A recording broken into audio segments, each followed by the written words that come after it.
સમાચાર રાજકોટથી કે જ્યાં જંગલેશ્વર વિસ્તારમાં ડેમોલેશન પર રાજનીતિ હવે ગરમાઈ છે। ભાજપના જ કોર્પોરેટરે ડેમોલેશનનો વિરોધ કર્યો હતો। વોર્ડ નંબર 16ના ભાજપના કોર્પોરેટર નરેન્દ્ર દવે વહીવટી તંત્રની કામગીરી પર સવાલ ઉઠાવ્યા હતા।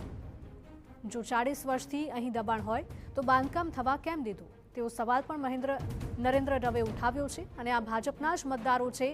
આજે રિવરફ્રન્ટનો વિરોધ નથી, પરંતુ આ લોકો ક્યાં જશે? મકાન ખાલી કરવાની નોટિસ મળતા મકાન ભાડે ન મળતા હોવાનો પણ આક્ષેપ લગાવાયો છે। સરકારને આ અંગે પણ રજૂઆત કરી છે। વહીવટી તંત્રએ 1300થી વધારે મકાનો તોડી પાડવા માટે અંતિમ નોટિસ આપી છે। અગાઉ વિપક્ષના નેતાઓ જંગલેશ્વરમાં ડેમોલેશનનો વિરોધ કરી ચૂક્યા છે। 1300 મકાન એ આંકડો ખોટો છે। 1800થી 2000 લોકોને ઘરને પરિવારોને અસર છે।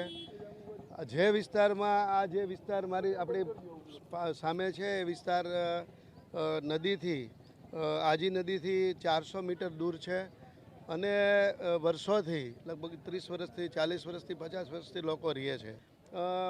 લગભગ રાજકોટ મહાનગરપાલિકા પાસે 1000 આવાસ પડ્યા છે, 1100 જેટલા આવાસ પડ્યા છે। તો આ આવાસમાં ડાયરેક્ટ સમાવેશ થવો જોઈએ, તેમજ અને હજી આમાં લાંબો સમય આપવો જોઈએ। તો રાજકોટમાં ડેમોલેશનની કામગીરી પહેલા સ્થળાંતરની લોકોની તૈયારી। લોકો ઘર વખરી ભરીને ઘર ખાલી કરવા લાગ્યા છે। એક સપ્તાહમાં મકાન ખાલી કરવાની વહીવટી તંત્રએ નોટિસ આપી છે। 1300થી વધારે મકાનો તોડી પાડવાની નોટિસ આપવામાં આવી છે અને જંગલેશ્વર સહિત આસપાસની સોસાયટીમાં ડેમોલેશનની કામગીરી કરવામાં આવશે। લોકોએ વહીવટી તંત્ર સામે હૈયાવરાટ ઠાલવી હતી। તમે સત્તામાં બેસી ગયા એટલે ગરીબોના મકાન તોડી પાડવાના તેવા સવાલો ઉઠાવ્યા। અમને કોઈ મકાન ભાડે પણ નથી આપતું। અમને બાળકોને લઈને અમે આ ઠંડીમાં ક્યાં જઈશું? રાજકોટના જંગલેશ્વર અને આસપાસના વિસ્તારોમાં મેગા ડિમોલેશનની તંત્ર તૈયારી કરી રહ્યું છે, ત્યારે લોકોને 8 દિવસમાં પોતાના ઘર ખાલી કરવા માટેની સૂચના છે તે આપવામાં આવી છે। તમે જુઓ, આ સ્લમ વિસ્તાર છે અને અહીંના જે લોકો છે તે રેકડી મારફતે પોતાનો માલસામાન લઈ જાય। કાકા, ક્યાં રહેતા હતા તમે? જંગલેશ્વરમાં આપણે ભવાની ચોક પર આપણે ખોડિયાર મંદિરની બાજુમાં રહેતા હતા। તો અત્યારે સામાન ક્યાં લઈ જાવ? ઘર ખાલી કરી નાખ્યું? ઘર ખાલી કરી નાખ્યું, આગળ રૂમ રાખી છે ને એમાં લઈ જવાનો છે। હું કહેશો બા? સરકારની પૂરો ફોર્સ છે તો ખાલી કરવું પડે। અત્યારે અમને કોઈ ભાડે દેતું નથી। અમે ક્યાં જાય? રોડે નજરતા થઈ ગયા છે। સરકારના હાથમાં ખુરશી આવી ગઈ એટલે આ ગરીબ માણસને એને દબાવવાના છે। એ કોક ગરીબ માણસ સામું જોવો તો તમારા બાલ બચ્ચા સુખી થાય। હા આવી આયા તમને આયુ લાગશે? આ નો હાલીએ કે બાલ બચ્ચા કોઈ ભાડે આપતા 8000 દીધા। હા પાડી 8000ની સત્તાઈ ગિરાવી ના પાડી ગયા। અમાર તમને નથી દેવું। કેટલા વર્ષથી રહ્યો બા? અમે અહીંયા 60 વર્ષ ત્યાં રહી છીએ। પરિવારમાં કોણ કોણ? પરિવારમાં અમે 15 જણા છે। મારે 3 દીકરા છે। 3 દીકરા અને 3 દીકરાના દીકરીઓ 5, એકને 5 છે। ઘર ખાલી કરવું કેટલું અઘરું લાગે? અરે અઘરું તો લાગે ને, આટલા વર્ષથી આ ભોમકીમાં રહી છી। હવે અમારે જવું ક્યાં જવું?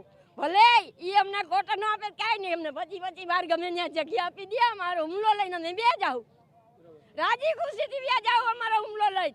એ પણ જરાક દયા રાખો, દયા। અત્યારે હુમલો ખાલી કરવો પડે એવી સ્થિતિ છે। હા એવી છે। રિયા છે 3 દી જવું ક્યાં? અમને કોઈ મકાન ભાડે દેતા નથી। સરકાર અમને ગમે ત્યાં છે ને વહીનો દે એટલે અમે નાખી દેવું, બધા ભેગા રાંધી ખાવું। શું દાદા, ક્યાં તમે કેટલા વર્ષથી અહીં રહ્યો છો ને હવે આ મકાન ખાલી કરવાનું સરકારે કીધું છે એટલે? પણ આમાં ગરીબ માણસ બિચારો જાય ક્યાં? આમાં કોઈ અમને ભાડે નથી દેતું, કોઈ અમને ભાડે નથી દેતું। ભાડા જે કે નહીં 10,000 રૂપિયા કહે તો અમે નાના માણસ 5 ગ્રામ લઈને 50 ગ્રામ ખાતા હોય તો જવું ક્યાં સાહેબ? બસ પણ એટલે આ જે વિસ્તાર છે, ભવાનીનગર વિસ્તાર છે, જંગલેશ્વર વિસ્તાર છે, ન્યૂ કેદાર વિસ્તાર છે, અલગ અલગ જંગલેશ્વર વિસ્તારની સોસાયટીઓ આવેલી છે અને વહીવટી વિભાગ દ્વારા તેમને અંતિમ નોટિસ છે તે આપી દેવામાં આવી છે। અંતિમ નોટિસ છે તેમાં જે તમામ લોકો છે તેમને હવે પોતાના ઘર ખાલી કરવાની સૂચના આપી છે ને તેને લઈને જ કેટલાક લોકો છે તે પોતાનો જે ઘર છે તે ખાલી કરી અને અહીંથી નીકળી રહ્યા છે। તમે દ્રશ્ય જોશો કે લોકોની આંખમાં પણ આંસુ છે તે જોવા મળી રહ્યા છે, કારણ કે આ જે વિસ્તાર છે તે ખૂબ જ ગરીબ વિસ્તાર છે, સ્લમ વિસ્તાર છે અને ત્યાં આટલા વર્ષથી રહેતા હતા અને તે લોકો છે તે અત્યારે જે પોતાનું ઘર છે તે ખાલી કરવાની નોબત આવી છે। કારણ કે છેલ્લા જે 40 વર્ષથી 50 વર્ષથી આ વિસ્તારમાં રહે છે ને એટલા માટે જે વિરોધ છે તે અત્યારે અહીં સ્પષ્ટપણે જોવા મળી રહ્યો છે. લોકોનો આક્રોશ છે તે પણ અહીં જોવા મળી રહ્યો છે ને એટલા માટે જ જે દ્રશ્યો છે તેના પરથી આ વિસ્તારના રહીશો છે તેમાં કેટલો આક્રોશ છે તે જોવા મળે છે. સ્થાનિક લોકો છે તે કહી રહ્યા છે કે તેમને જે મકાન ભાડે લેવું તો પણ મુશ્કેલ છે તે બની રહ્યું છે ને એટલા માટે જ અત્યારે વહીવટી વિભાગની કામગીરીને લઈને તેમાં ક્યાંક કચવાટ છે, ક્યાંક રોષ છે તે જોવા મળી રહ્યો છે. કેમેરા પર્સન ભાવેશ લશ્કરી સાથે મોહિત ભટ્ટ, TV9 રાજકોટ. ડિમોલેશન મુદ્દે વિવાદ બાદ જિલ્લા કલેક્ટરનું નિવેદન સામે આવ્યું છે. તમામ કાયદાકીય પ્રક્રિયાને અનુસરવામાં આવી છે તેવું ઓમ પ્રકાશે કહ્યું છે. નિયમોને આધીન નોટિસ પાઠવવામાં આવી હતી. દરેકને પુરાવા રજૂ કરવાની પૂરતી તક પણ અપાઈ છે.